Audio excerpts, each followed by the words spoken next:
For those of you who don't know me, my name is not Pastor Calvin Whitman. I am Brandon Mathis. I'm a pastor in Montrose, Colorado. I've been pastoring there, a church named Celebration Church, for the last 5 years.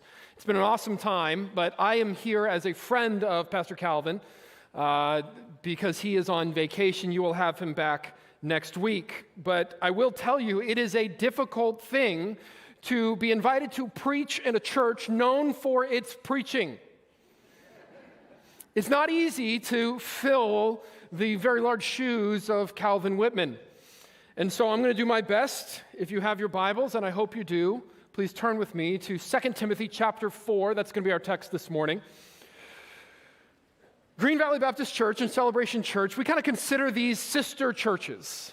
We have gone on mission trips together. We have gone to Rome together. In April, we were in Rome together. I've preached here a few times. Pastor Calvin has preached at Celebration Church in Montrose a few times. We love you guys, and it is a great privilege and honor to be here with you.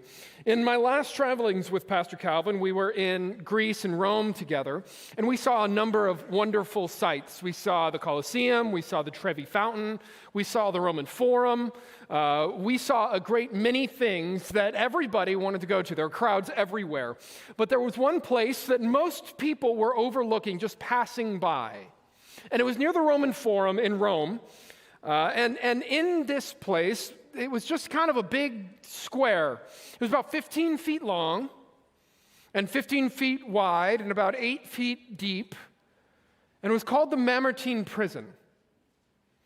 And it used to be used as a cistern where they would add water and people would go there to get their water.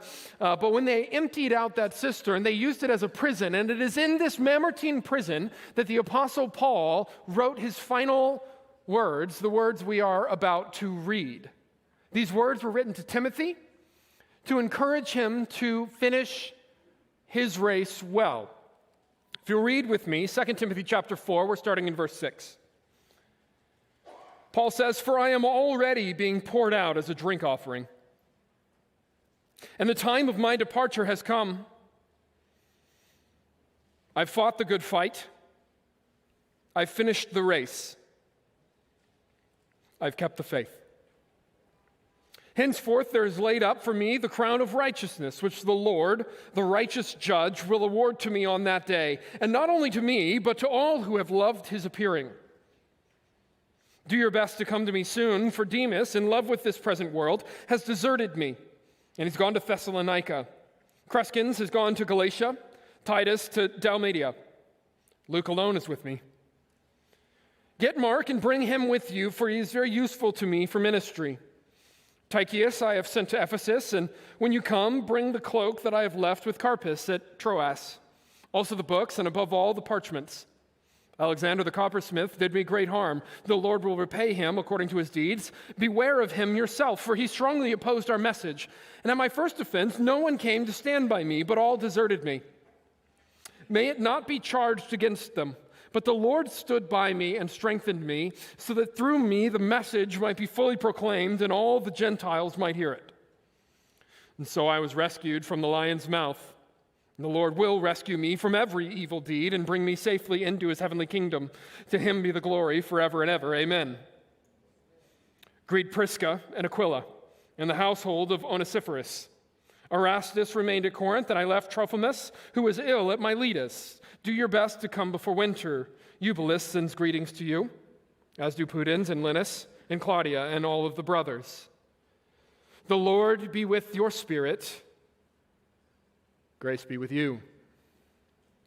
These are the final words of the Apostle Paul. There is no recorded words after this moment, and it was perhaps days or weeks or a few months before Paul was beheaded at the behest of Nero. You see, unlike Paul's first Roman imprisonment, which we read about in Acts chapter 28, where he was under house arrest, this Roman imprisonment seems to be far worse. Now, we know, based off of church history and tradition, that the end of Acts chapter 28 ends with Paul in Rome under house arrest, where he's spreading the gospel of Jesus and inviting and welcoming all who come in.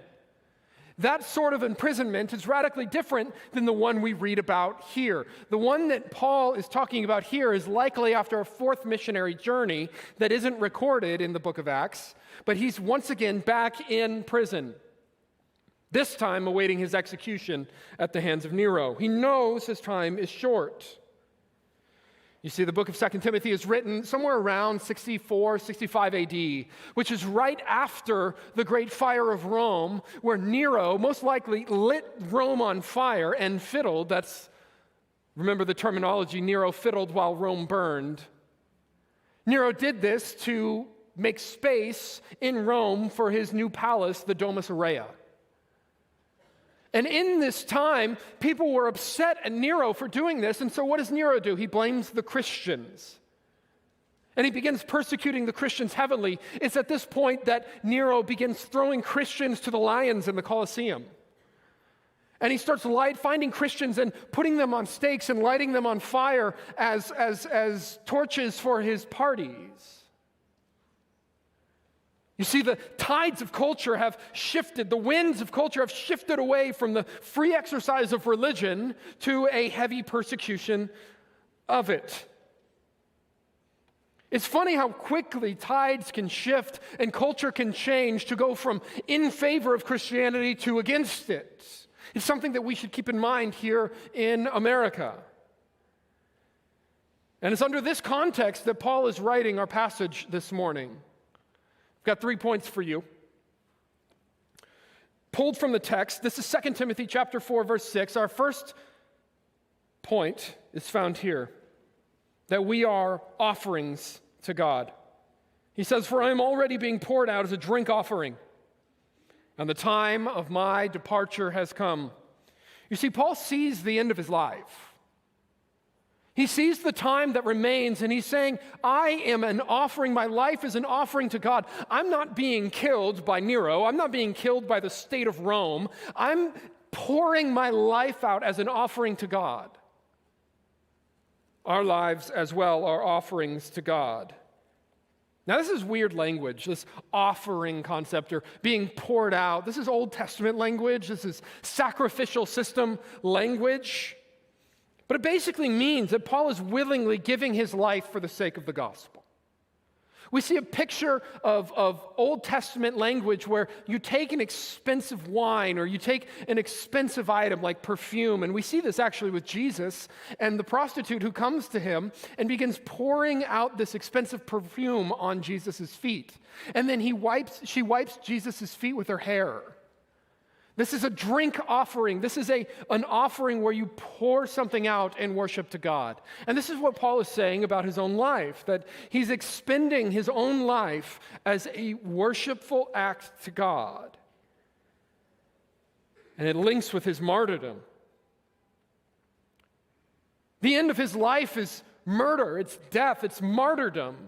We like to put ourselves in the story of Scripture all the time. We hear the passage of David and Goliath, and we think, man, I'm David. I'm going to sling my stones, and I'm going to slay my giants, and we're going to be good, and we're just going to overcome the boundaries and the barriers. I'm going to be like Daniel, and I'm going to be rescued out of the mouths of the lions.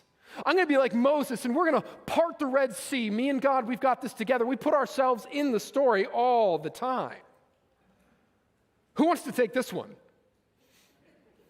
Who wants to be beheaded for Jesus? Any takers? Anybody really excited about getting crucified upside down like Peter? And yet, the Bible describes in Romans chapter 12, verse 1, Paul is telling us, I appeal to you, therefore, brothers, by the mercies of God, present your bodies as a living sacrifice, holy and acceptable to God, which is your spiritual worship. We are to pour our lives out as offerings to God. If there's one thing we are to be and to do, it is an offering to the most holy God. Over the past 3 months, we have lost 4 Christian brothers, Christian leaders, faithful Christian men. 3 months ago, John MacArthur died. About 2 months ago, we had James Dobson die. About a month ago, we had Charlie Kirk die. Last week, we heard about the death of Vodi Bakum. Now, you may have some disagreements with some of these men. You may not agree with every point of theology. But there is no doubt that each one of these men gave their entire lives for the sake of the gospel of Jesus Christ. They gave their lives so that people could hear and know and follow Jesus and be saved. They fought the fight, they finished the race, they kept the faith. Their lives were offerings to God. And for some of us, it's easy to be overwhelmed with the deaths of people such as these, titans of the faith in our eyes. But remember how one pastor put it. They left us in the land of the dying and entered into the land of the living. Christian, they rightfully saw that their lives were intended to be built for the next one. That they were going to do everything they could in this life to store up treasure in the next life. And that's exactly what Paul is doing as well. You see, if these men, if we could ask them, hey, you want to come back? If we tried to bring them back into this world, you know what they'd say? No way. I don't want to go back to this mess, this disaster. I'm with Jesus. I'm with the most important person in the history of the world. Why would I come back to this? When you see Jesus face to face, you don't want to be anywhere else. That's the place. If you were to ask them today, they'd say, don't worry about me. I'm better than ever. Follow Jesus. They long to go and be with Christ, for he is far better. We must long for the same. And we will. We will have that if we know Jesus Christ. Our lives are offerings to God. How are you living yours?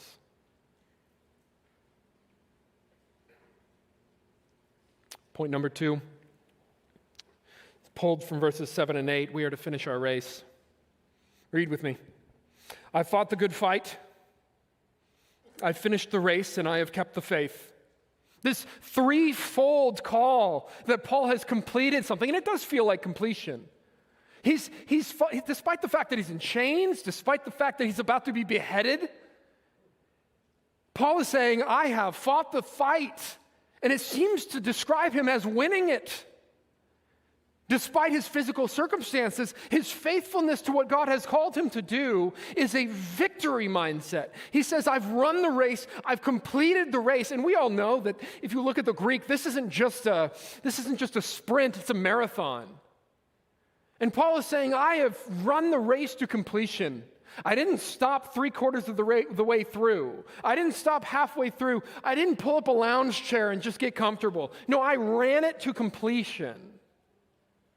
And I've kept the faith. And I love keeping the faith. This whole concept, he's done his job well, and now, because of him doing his job well, God is laying up for him a crown of righteousness. He's getting this reward, this prize for victory. You see, Paul's motivation wasn't earthly glory, but an eternal reward. He looked forward to a crown which the Lord, the righteous judge, the one who will rightly judge all things, will give him on that final day. Now, this crown, it's not a king's crown. It's more like a victor's laurel wreath. He has won, and so God will give him this prize as a result. And this eternal reward is what is enabling the Apostle Paul to endure suffering in this life. It's a promise, and I love this part. It's not only for Paul, but as Paul writes, it's also for all who have longed for his appearing. This means the same prize that Paul got is a prize that you and I can receive depending on whether or not we finish well. I used to play football. We were pretty good at it. My senior year in high school, we won the state championship game. And we had these rings made, gaudy things, just massive, gross looking. It weighed your hand down. Every single day, I wore that my senior year. I was so proud of it. I wanted everybody to know about it. I had a place on my bedside table where I would put our state championship ring, and I would wear it so that people could see. Fast forward 20 years, I don't even know where it is. It could be lost, it could be destroyed, it could be stolen. I got no clue. But even if I had it, church, we need to remember that that wreath, that prize, that ring, it is only temporary. It is earthly. It fades. It will be destroyed. It will be stolen. There is only a matter of time. No, I pursue and I seek a prize that is far greater than that one. Matthew chapter 6, verse 19. Do not lay up for yourselves treasures on earth, where moth and rust destroy, where thieves break in and steal, but lay up for yourselves treasures in heaven, where neither moth nor rust destroys, where thieves do not break in and steal. For where your treasure is, there your heart will be also.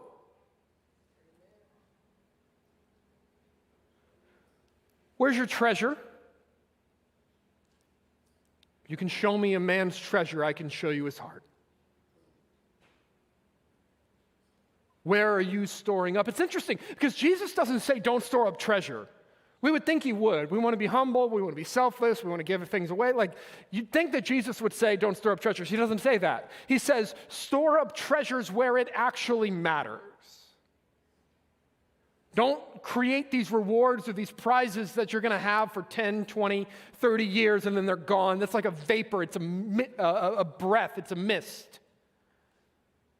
Here today and gone tomorrow. No, store up treasure in the place where there's eternal significance. There's a return on your investment that will last for all of time. Now, I do also want to note here that this is not about salvation. We know that we are saved by grace through faith, that our salvation is not accomplished by works. We know that. But how we live matters. We're not saved by good works, but we are saved for good works. How we live matters. 1 Corinthians chapter 3, verse 11 tells us as much. No one can lay a foundation other than that which is laid, which is Jesus Christ. That means your foundation is secure. You don't hold yourself. Christ holds you in the palm of his hand. You cannot lose it. For those who follow Jesus, you will always have the foundation of Jesus Christ. No matter what, the good or bad things that you do in this life cannot take that away ever.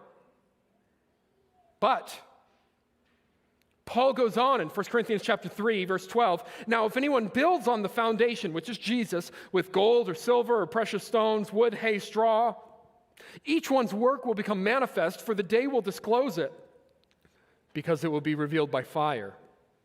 And the fire will test what sort of work each one has done. See, Paul describes each of our works as these building materials. You've got precious stones, and you've got gold and silver. These are good deeds that you build up in your life, and God gives you a reward for those. But there's also bad deeds, things that you build upon the foundation of Jesus Christ that has no eternal impact, no lasting significance. This is the wood, the hay, the straw. And as your works are tested by fire, it says, some of them will not last. Verse 14, if the work that anyone has built on the foundation survives, he will receive a reward. This same type of reward that the Apostle Paul is referring to when he talks about the crown of righteousness. But if anyone's work is burned up, he will suffer loss, though he himself will be saved, but only as through fire. Each one of us needs to soberly assess the path that we're currently on. What will the end of your life look like on this path? When you are tested as through fire, will all of it burn up and you'll have no rewards from God?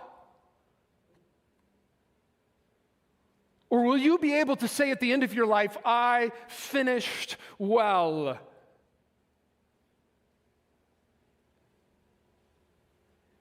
What will the conclusion of your life be? Because it's not too late. I don't care if you're 8 or you're 80. It is not too late to choose to go up instead of down, to choose right instead of wrong. It's not too late. It's never too late to make some changes. Will you finish well? There's really only 3 options that you have for the rest of your life. 3 things that you can do from here on out. Number 1, coast. Number 2, crash. Or number 3, finish well. Coasting, that's the easy one. That's the one that most of us do. No new challenges, no risk, no discomfort, just entertainment, just enjoyment. This is what most of us, it hardly seems like a good one, but it's probably our default, right? It's what we aim for in retirement. The easy life, the do nothing, just live life. We have enough money to do what we want when we want, and then, we don't have to do anything. We don't have to work at all. It's like once we retire from our job, it's like we retire from our faith. I've seen so many white-haired brothers and sisters in Christ who aren't finishing well. And can I just be honest with you? The majority of people don't finish well. Most people do not. And as a young guy, as a young pastor, seeing people not finish well is tragic to me. And it makes me wonder, is it even possible? And I know it is. But I am desperate as a young man to see God's people finish well, to see an example that I can follow. Most of the people in this room are older than I am.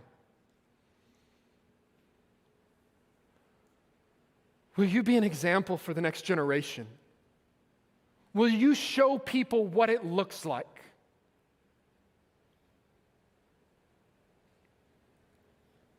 We can coast, or we can crash. I see this too often. A lot of church leaders, a lot of people that I greatly respect, falling into some serious, grievous sin that ends up profaning the name of a holy God and harming other people. And some of you might be thinking, it's not going to be me. I'm not going to crash out. The further you think you are from this reality, the more dangerous it becomes. Take a look at 1 Corinthians chapter 10, verse 12. Therefore, let anyone who thinks that he stands take heed lest he fall. The more we think we're not in danger, the greater the danger becomes. The more that we think we're exempt or above a certain sin or a certain failure or a certain fall, the greater the danger of that fall. Think of Samson in Judges chapter 16. Think of Samson at the end of his life. Probably the most important man in Israel at that point, Samson, at the end of his life, was betrayed by Delilah. His hair was cut, his eyes were gouged out, and he was blinded. And he finds himself as a prisoner of the Philistines in a pagan, evil, demonic temple of Dagon. And he's surrounded by his enemies. And as the last act of Samson's life, he decides that he's going to commit suicide to try to take out all of the people that he hates. And so he prays to God and he pushes the pillars of Dagon apart and the roof falls down upon them all and kills them all. That is absolutely tragic. Samson crashed. He decides to make the last day of his life the worst day of his life, trying to harm those that he had vengeance against. Goes against what our culture says about the happily ever after that we're all seeking. Not everybody gets a happily ever after. It is possible, entirely possible, to shipwreck your own life, to self-destruct. And remember, Samson was a believer. Samson believed in God. So just because you believe in God, just because you believe in Jesus, doesn't mean that you can't burn, that you can't crash out, that you can't destroy everything in your life. Now remember, we're not talking about salvation, but we are talking about the end of our life and what we're going to do with it. We can self-destruct too. The last day of your life could be the worst day of your life.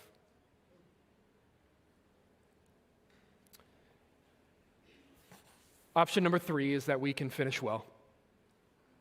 Finish well. What does that mean? What does that mean? The smaller the parameters for finishing well, the easier it becomes. Some of you might be here thinking, well, I've got 2 kids and I graduated them out of high school and they got married and they've got jobs. That means I'm finishing well. That's not the biblical standard.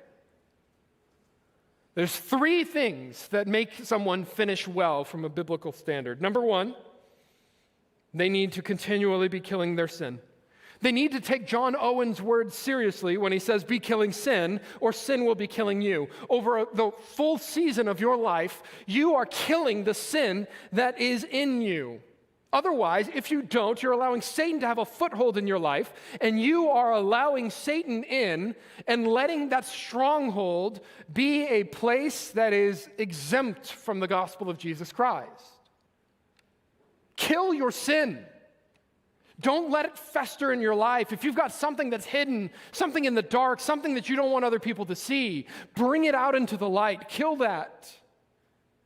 It's required for you to finish well. You must kill it. God does not reward secret sins. But not only must you be killing sin to finish well, you must treasure Christ. This is John Piper's words for Christian hedonism, right? God is most glorified in us when we are most satisfied in Him. When we treasure Christ, we look to Jesus and we see Him as the prize.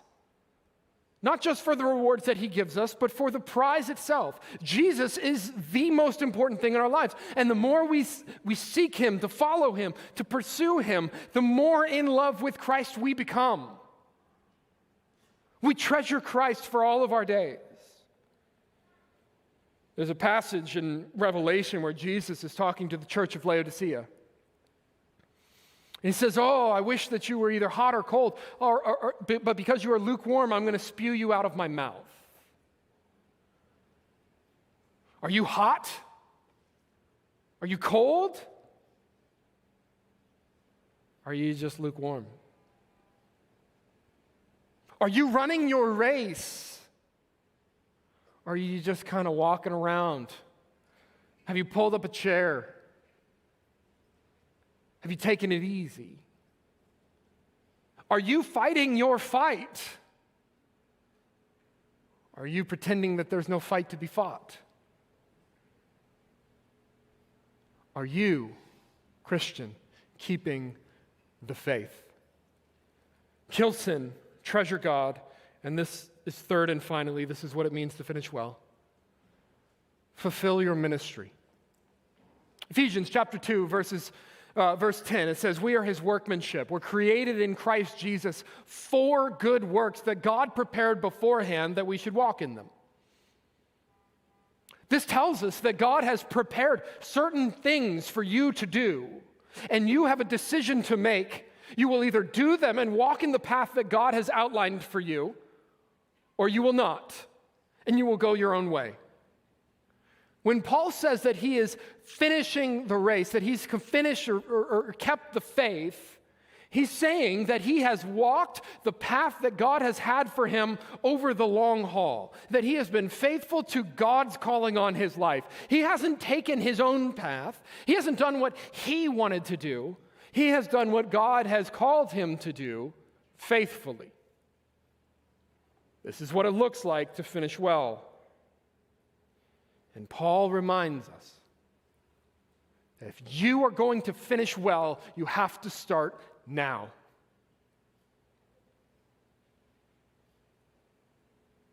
Don't waste your life on things that don't matter.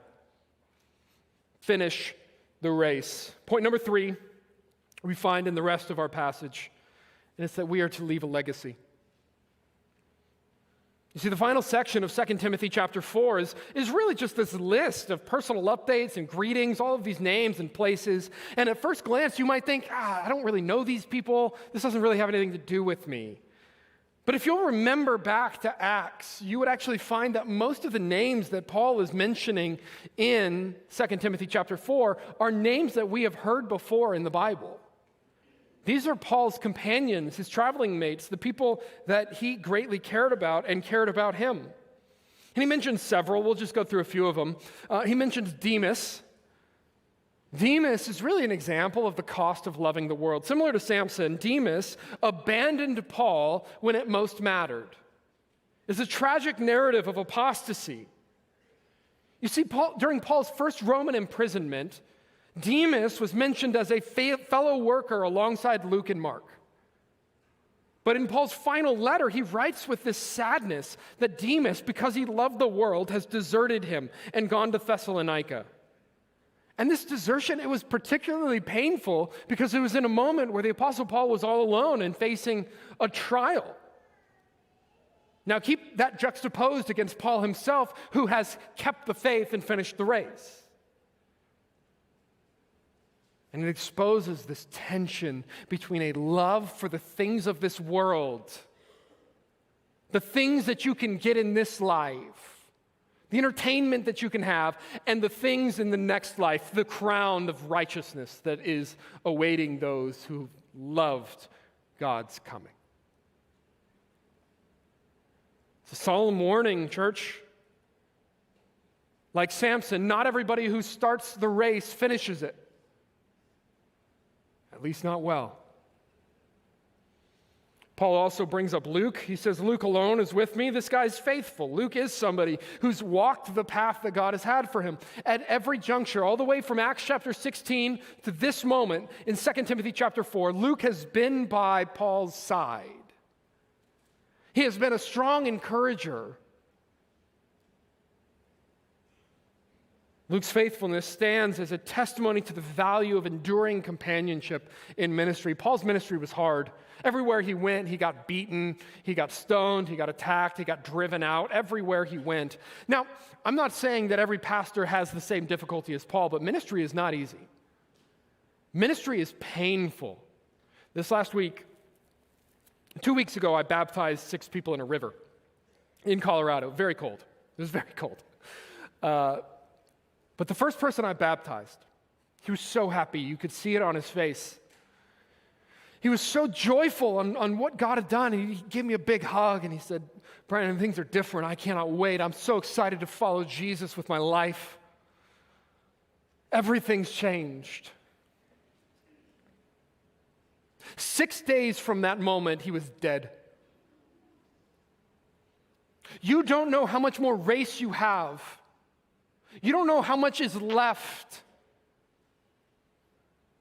The weight of that for ministry is hard. Ministry is hard. Be a Luke. Be somebody who can work through the difficulties and the pains of this life and still be an encouragement to those who are around you.